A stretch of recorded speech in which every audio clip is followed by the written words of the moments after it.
আসসালামু আলাইকুম ভিউয়ার্স, আজকে আপনাদেরকে এই কালার পেইন্টিংটা করে দেখাবো। সেজন্য আমি প্রথমে একটা স্কেচ করে নিয়েছি। তারপর আমরা আগে আকাশটা শেড দেব। তো তারপর আমরা পাহাড়ের যে পাশটা আর কি কালো ছায়া পড়েছে সেই পাশটা একটু ডার্ক অ্যাশ কালার দেবো, আর যে পাশটা আলোর সেই পাশটা আমরা লাইট অ্যাশ কালার দিয়ে ডিটেল করে নিচ্ছি। তো আমি এভাবে এটা পুরোটাই করে নিব।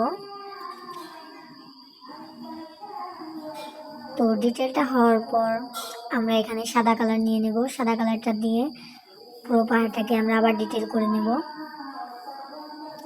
এখানে আমি আবার ইউজ করব লাইট ব্লু কালার, যাতে মনে হয় এটা একটা সাইড। তারপর আমরা আবারও ডার্ক অ্যাশ কালারটা দিয়ে আমরা আবারও শেড দিয়ে নিলাম। তারপর পেছনের পাহাড়টার কাজ করছি। এখানে আপনারা দেখতে পাচ্ছেন কিভাবে হালকা কালার থেকে ডিপ কালারটা দিয়ে পেছনের পাহাড়ের কাজটা করলাম। তারপর আমরা যেহেতু যে ঘাস দেব তাই আমরা একটা মাঠ বানিয়ে নিলাম। তারপর এখানে আমরা ঘাস দিয়ে ডেইজি ফুলটা দিয়ে দিচ্ছি। তো এটা অনেকটা কাশ্মীরের পাহাড় আঁকার চেষ্টা করা হয়েছে যেহেতু প্রথমবার। তো আপনারা সবাই বলবেন কিরকম হয়েছে।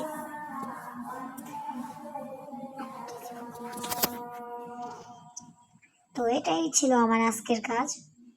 এই দেখুন লাস্ট লুক।